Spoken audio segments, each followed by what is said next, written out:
ini yang sebenarnya harus dirubah. Kenapa kehidupan kita sebagai bangsa maritim yang punya sejarah peradaban gitu kan yang besar, Nusantara dengan arti yang sangat indah gitu kan diberikan oleh para pendiri bangsa kita tuh nggak bisa mempraktekkan budaya itu dan mengimani budaya maritim ini sebagai bagian dari kehidupan kita sehari-hari.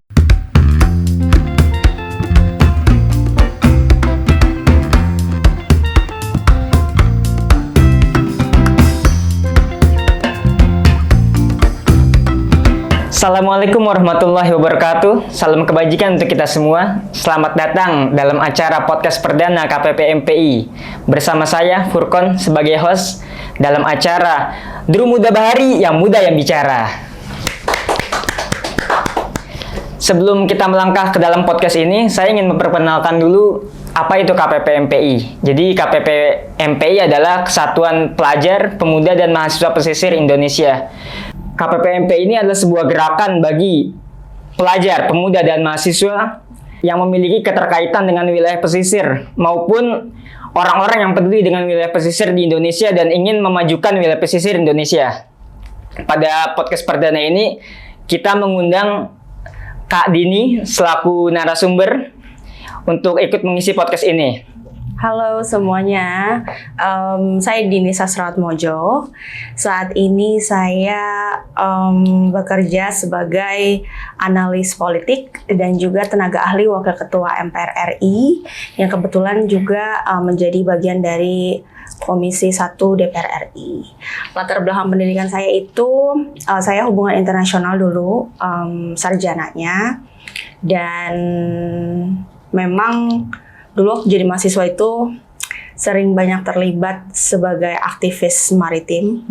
Sudah beberapa kali juga mengunjungi wilayah pesisir, khususnya di sepanjang Pulau Jawa, pulau-pulau kecil juga sampai Indonesia Timur. Kebetulan saya alhamdulillah udah pernah datang dan melihat serta menyaksikan kehidupan masyarakat pesisir gitu.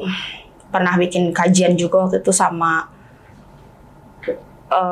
perwakilan dari kampus di Inggris terkait dengan ekonomi biru, blue economy, yang saya itu pegang di kajian tentang masyarakat pesisir gitu sebagai penunjang kehidupan pesisir itu sih. Untuk aktivitas sehari-hari sekarang ini Mbak Dini sedang aktif di mana ini? Kebetulan saya kerja secara profesional udah kurang lebih 6 tahun, mau masuk ke tahun ke-7 tahun depan di MPR RI membantu wakil ketua. Dan juga saya ada platform juga, platform namanya Rupa Politik. Itu platform edukasi politik terkait dengan isu-isu politik yang lagi hits gitu. Dan kebetulan saya juga lagi mau membuat sebuah konsultan di bidang politik dan pemerintahan yang membantu juga daerah-daerah yang membutuhkan koneksi terhadap pengembangan dan perkembangan wilayahnya gitu. Nanti kita fasilitasi dengan stakeholder yang memang terkait itu. Itu sih. Oke. Jadi mostly ngomonginnya politik sebenarnya. Dalam kesempatan podcast perdana kali ini, kita mencoba untuk membahas keadaan maritim di Indonesia, Mbak. Menurut Mbak Dini sendiri, gimana sih Mbak maritim Indonesia itu? Sistem keamanan maritim di Indonesia? Kalau kita ngomongin sistem keamanan itu kan pasti hal pertama yang muncul dari perspektif awam itu pasti kayak militer, ya nggak sih? Kayak keamanan tuh, keamanan dalam perspektif ancaman terhadap kedaulatan gitu kan. Cuman kalau kita bedah lagi lebih mendalam, ternyata ancaman itu bukan hanya berupa perang tradisional yang menggunakan instrumen militer, tapi ternyata ancaman di laut itu berbagai macam. Salah satunya mungkin yang sekarang lagi banyak menjadi perbincangan, misalkan sustainability, ya kan, keberlanjutan kehidupan dan ekosistem laut. Bagaimana mungkin itu bisa memberikan dampak yang signifikan terhadap rantai hidup manusia di bumi. Kayak gitu. Nah, itu kaitannya dengan misalkan sustainable fisheries, let's say overeksplorasi terhadap kekayaan dan sumber daya laut gitu kan. Apakah memang di laut ini sudah ada code of conduct semacam SOP-nya bahwa setiap individu ataupun korporasi yang melakukan eksploitasi terhadap laut ini harus bertanggung jawab terhadap keberlanjutan. Secara aturan memang ada, cuma tapi secara praktek kan belum dilaksanakan dengan baik. Ya, misalkan kayak gitu, let's say banyaknya illegal fishing, itu kan juga menjadi sebuah ancaman keamanan laut. Misalkan kayak gitu dari perspektif ekologi, misalkan kayak ekosistem laut. Ada lagi mungkin kejahatan transnational crime, kayak kasus-kasus penyelundupan manusia, narkoba melalui laut, itu kan juga sekarang lagi menjadi topik hangat dan perbincangan bukan hanya di Indonesia tapi di seluruh dunia. Itu juga salah satu ancaman keamanan laut, misalkan kayak gitu. Adapun lagi selain itu pembajakan di laut, ya kan, dan itu jadi sebuah alarm juga bagi kita semua untuk melihat bahwa ancaman keamanan laut itu bukan hanya berupa perang konvensional, tapi juga ada ancaman-ancaman kejahatan lain. Dan ada lagi yang terakhir itu tindak pidana perdagangan orang. Itu juga terjadi di laut kan, bagaimana penyelundupan orang-orang untuk menjadi illegal worker atau illegal labor atau buruh gitu, maksudnya buruh ilegal. Ataupun kayak misalkan pekerja-pekerja apa ya sekarang bahasanya tuh, kalau pekerja asusila itu apa sih istilahnya ya, itulah ya yang menjajakan diri itu kan bisa diselundupkan lewat laut juga gitu kan. Jadi ada banyak sih sebenarnya keamanan maritim itu dari berbagai perspektif gitu. Menurut Mbak Dini sendiri, kebijakan maritim Indonesia ini bagaimana, Mbak? Apakah memang sekarang Indonesia ini sudah cukup mampu untuk mengatasi apa ya namanya, semacam ancaman-ancaman dari luar atau mungkin dari dalam negeri sendiri gitu? Kalau kebijakan itu memang sepertinya Presiden kita, Presiden Joko Widodo itu sangat concern dan memiliki ambisi yang cukup kuat ya untuk membangun Indonesia sebagai negara maritim. Let's say slogan dan visinya aja kan udah Indonesia sebagai poros maritim dunia gitu kan. Berbagai kebijakan pendukung yang bisa kita lihat, mungkin salah satunya misalkan pembuatan tol laut, meskipun pada prakteknya dan implementasinya ini tol lautnya seperti apa juga belum terlalu terlihat gitu. Kebetulan kemarin saya juga baru balik dari London seminggu yang lalu, dan pada saat saya di London itu sedang ada sidang IMO, International Maritime Organization, dan Indonesia itu mengajukan diri sebagai member dari salah satu konsil di IMO.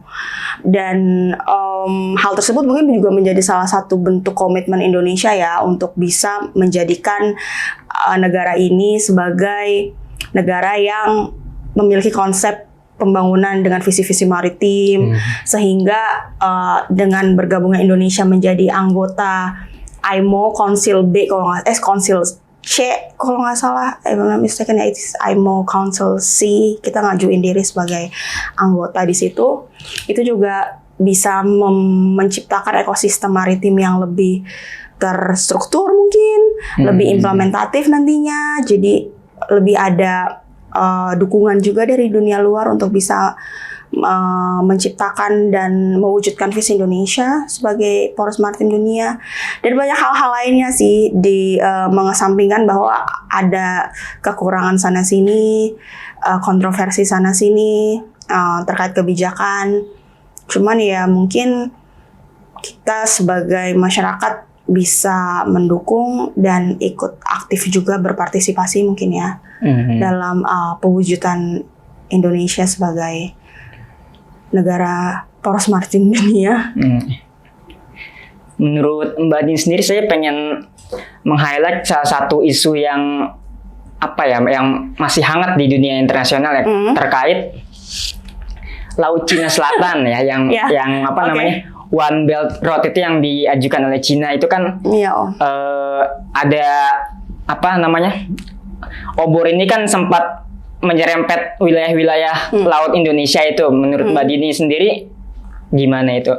Nah, ini saya ketawa karena sebenarnya isu Laut Cina Selatan ini, One Belt One Road, itu udah saya kaji dari saya masih kuliah tahun 2012. Kebetulan memang latar belakang kajian saya itu keamanan dan pertahanan di laut khususnya. Yang spesifik lagi terkait dengan isu territorial dispute. Jadi memang salah satu kasus yang paling di-highlight itu ya Laut Cina Selatan gitu kan. Apalagi Natuna kan sudah masuk nih dalam peta wilayah Laut Cina Selatan ini, Maritim Silk Obor. Kalau menurut saya karena kasus ini nggak kelar-kelar dari saya masih semester 1 sampai sekarang saya sudah bekerja dan udah lulus, sudah siap melakukan banyak hal gitu kan. Memang yang perlu diperkuat itu sebenarnya lebih kepada positioning dan bargaining position Indonesia sih. Secara politik, secara geopolitik, apakah memang Indonesia ini bisa menempatkan diri sebagai salah satu negara yang bisa di-respect sama Cina nih, biar nggak bolak-balik digangguin terus gitu kan. Dan memang sebenarnya berbagai macam bentuk komunikasi politik ataupun diplomasi yang dilakukan dari pihak Indonesia melalui kepala negara ataupun melalui organisasi ASEAN itu sudah sering dilakukan, sampai dari Cina pun juga sudah menyetujui untuk tidak melakukan aktivitas-aktivitas yang menimbulkan kontroversi atau mengganggu stabilitas keamanan di laut gitu kan. Cuma kayaknya memang kalau nggak salah tuh terakhir itu sampai COC Code of Conduct antara ASEAN dengan Cina untuk tidak melakukan kegiatan yang menimbulkan ketidaknyamanan bagi negara-negara yang bersengketa, khususnya mungkin di Laut Cina Selatan.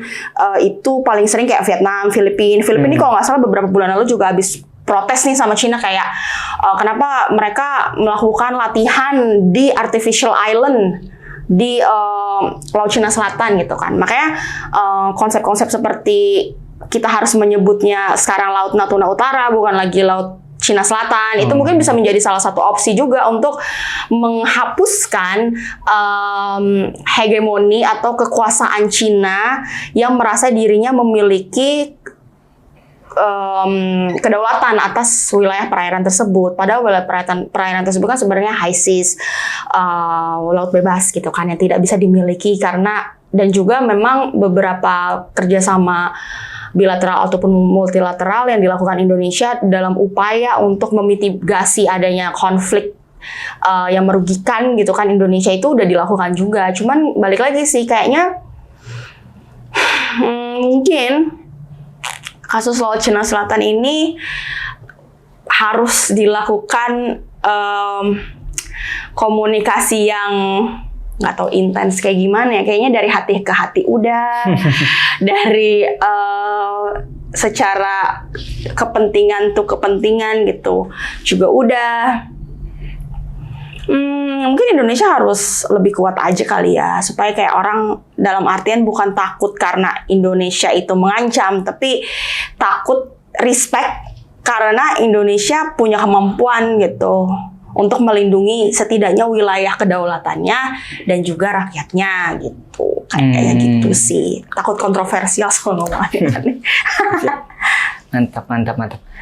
Oke, selanjutnya menurut Mbak Dini sendiri, dalam rangka mengatasi keamanan maritim Indonesia ini, apakah infrastruktur Indonesia sudah istilahnya sudah cukup kuat kali ya? Mungkin dari militer atau dari untuk keamanan ini kan bukan cuma dari militer, juga dari yang lain-lain gitu. Menurut Mbak Dini gimana? Nah, tadi itu dia. Kalau saya sempat highlight sebelumnya bahwa Indonesia mungkin perlu ditakuti dalam pemahaman mendapatkan respect dari mungkin Cina untuk nggak bolak-balik lagi kayak ganggu-gangguin gitu kan, kayak nge-troll banget gitu bahasa anak sekarang, kayak nge-troll banget sih ini orang, bikin kesel gitu kan. Kayak infrastrukturnya ya harus diperkuat pasti, karena infrastruktur itu kayak manifestasi dari kekuatan gitu kan. Infrastruktur itu kekuatan itu bukan hanya dari militer ya. Misalkan saya tuh sebenarnya agak sedih sih ya, karena saya punya privilege pergi ke banyak negara. Saya melihat konsep maritim tuh kayak gimana sih sebenarnya gitu kan, sesimpel budaya maritim gitu di level terkecil masyarakat. Kayak saya ke Belanda gitu kan, di Belanda tuh kayaknya orang tuh lebih bangga punya kapal gitu.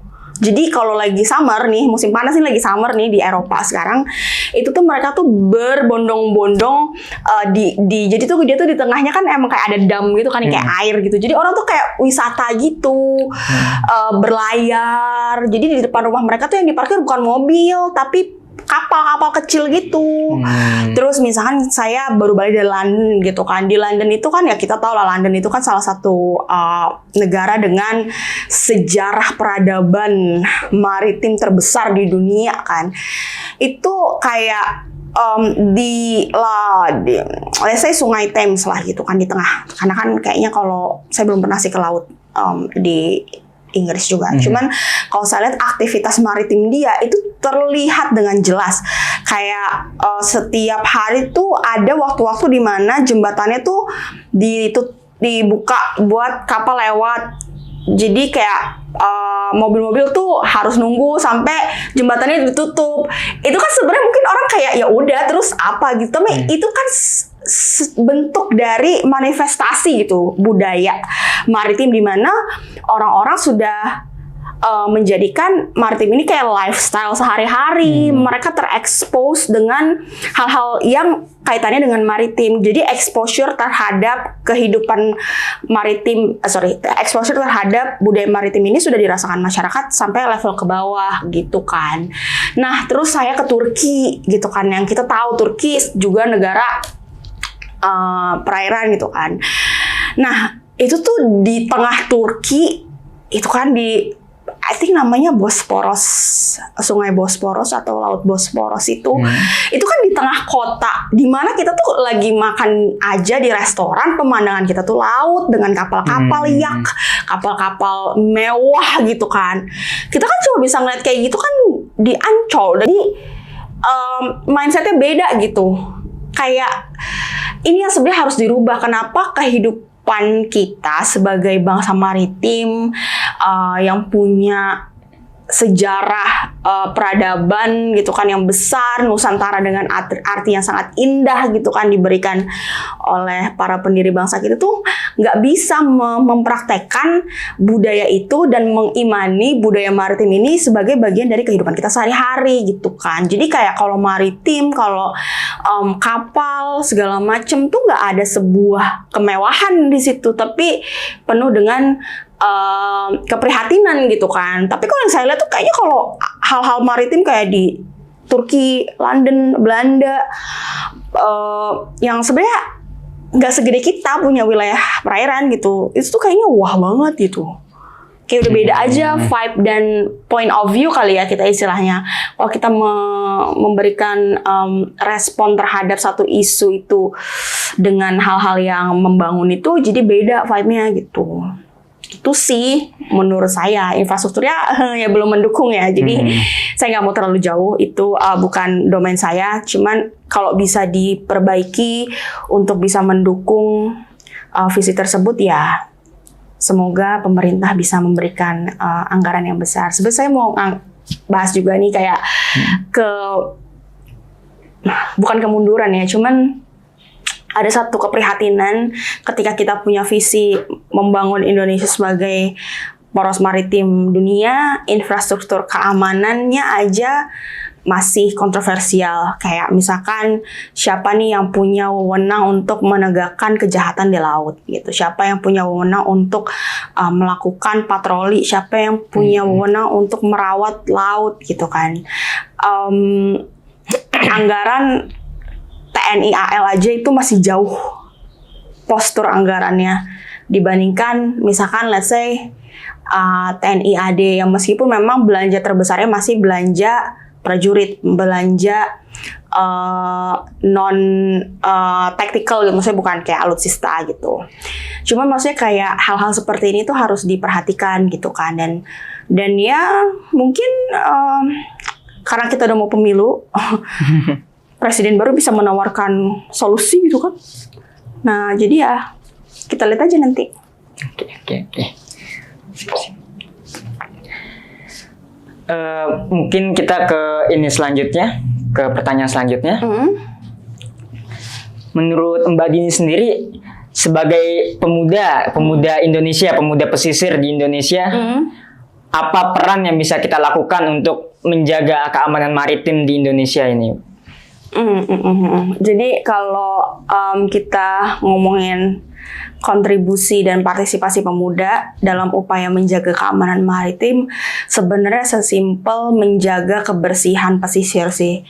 Itu bisa memberikan arti yang sangat luas. Misalkan kayak bagaimana wilayah pesisir Indonesia ini bisa bebas dari sampah. Banyak inisiasi-inisiasi pemuda yang sudah dilakukan sekarang, kayak Pandawa Group kalau saya nggak salah itu membersihkan sampah-sampah di pesisir gitu kan. Itu juga menjadi bentuk partisipasi dari pemuda untuk bisa menjaga stabilitas keamanan maritim dari perspektif lingkungan misalnya kayak gitu.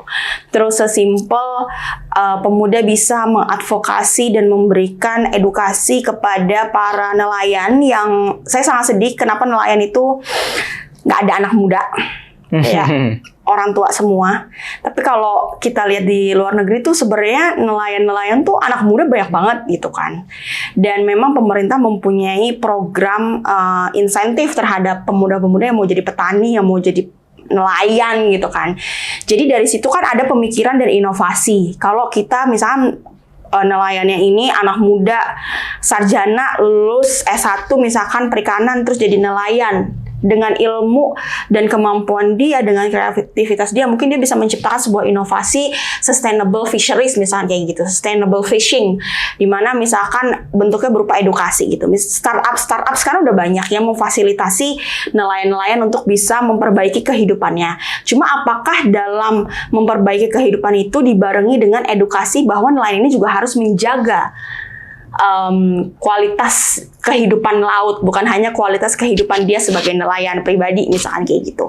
Kalau saya juga sering ngobrol sama nelayan, mereka sebenarnya nggak ngerti aja, bukan karena mereka nggak mau, karena they don't know how to do that gitu. Mereka nggak tahu, dan mereka juga beberapa open kok untuk belajar dan untuk bisa beradaptasi terhadap perubahan-perubahan gitu. Misalkan harus gini apa, nggak boleh nih kalau pakai alat ini gitu. Yang penting komunikasinya itu approach-nya dilakukan dengan baik gitu kan. Dikasih pemahaman bahwa ini akan terjadi. Karena itu kasusnya saya melakukan penelitian sendiri nih waktu itu di Pulau Selayar. Ada 2 pulau kecil yang kita bikin studi kasus. Satu Pulau A dan Pulau B. Saya lupa nama pulaunya apa. Nah, Pulau A ini merupakan pulau di mana sarjana-sarjana sekolah pelayaran itu tuh dari Pulau A nih banyak nih yang memiliki edukasi yang baik ke universitas atau ke sekolah pelayaran. Nah, tapi memang kehidupannya nggak kaya gitu. Dalam artian kaya itu kualitas hidupnya nggak terlihat sejahtera.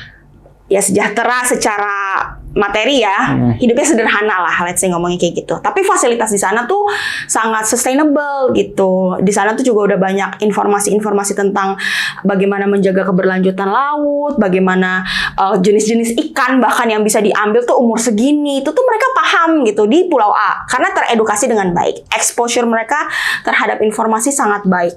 Nah, yang Pulau B itu adalah pulau di mana terlihat flashy gitu, kayak orang-orang tuh pakai handphone terbaru, motor tuh banyak lalu lalang di tengah pulau tuh banyak motor. Terus habis itu kayak orang-orang tuh secara materi tuh bisa kita lihat sejahtera gitu. Meskipun sejahteranya nelayan juga nggak sesejahtera Sultan ya, maksudnya komparasinya antara 2 pulau itu seperti itu. Cuman ternyata ada satu hal yang berbeda. Mereka itu semuanya nggak ada yang mendapatkan sekolah. Yang di Pulau B. Yang di Pulau B. Beda sama Pulau A nih, yang istilahnya sarjana semua gitu kan. Pulau B ini nggak ada yang sekolah. Bahkan lucunya ada satu branding dari pulau tersebut, ada banyak janda-janda muda. Jadi masih kecil, di bawah umur, udah gendong anak. Suaminya mana? Suami meninggal. Kenapa?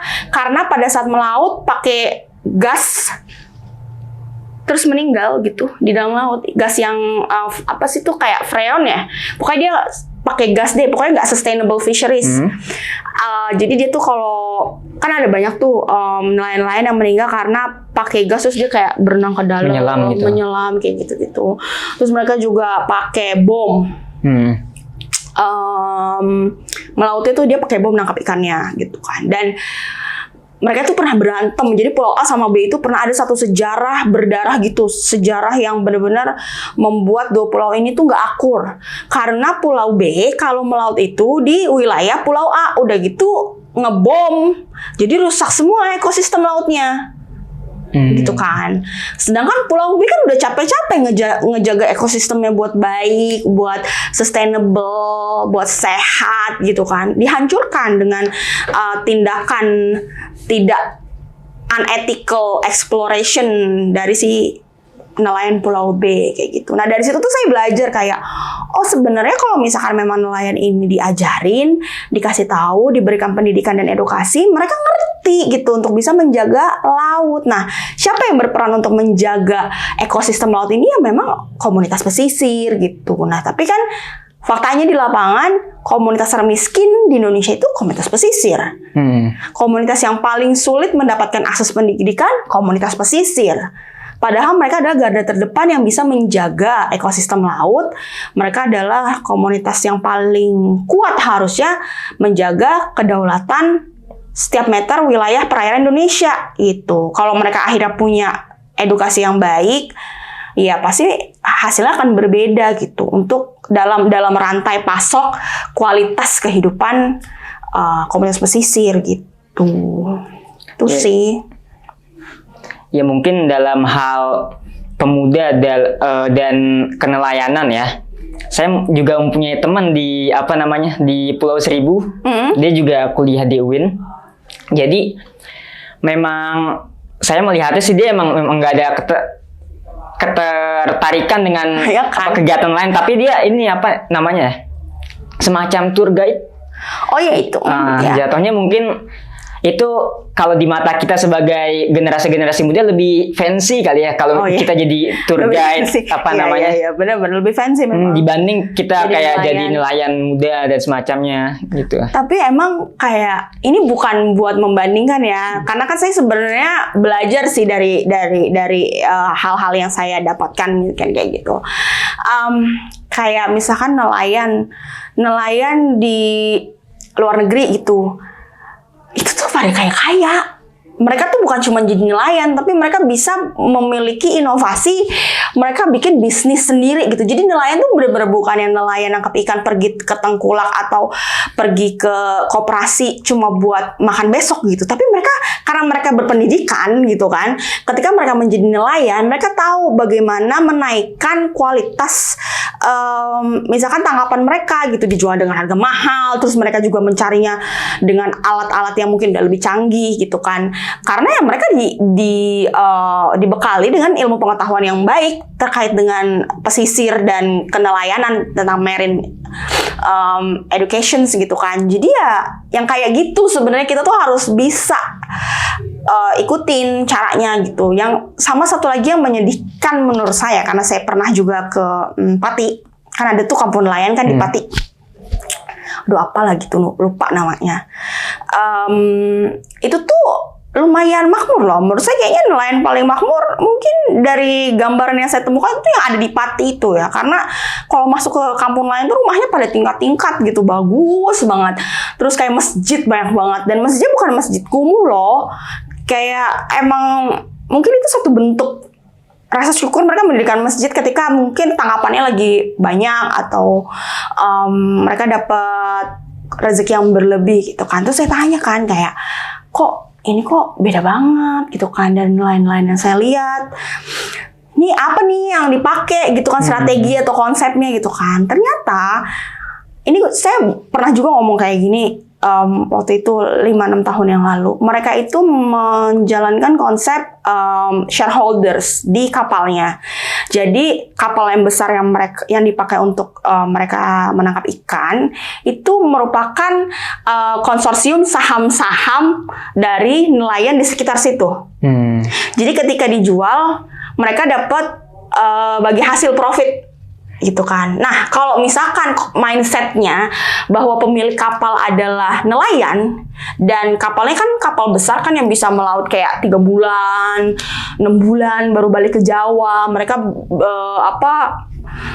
melaut tuh sampai ke Papua gitu kan, padahal mereka di Pulau Jawa gitu. Nah, kalau misalkan konsep-konsep shareholder ini dipakai untuk seluruh nelayan, bukan menjadi buruh nelayan, pasti nelayan akan sejahtera. Tapi kan pada faktanya saat ini mayoritas nelayan adalah buruh nelayan, bukan pemilik kapal.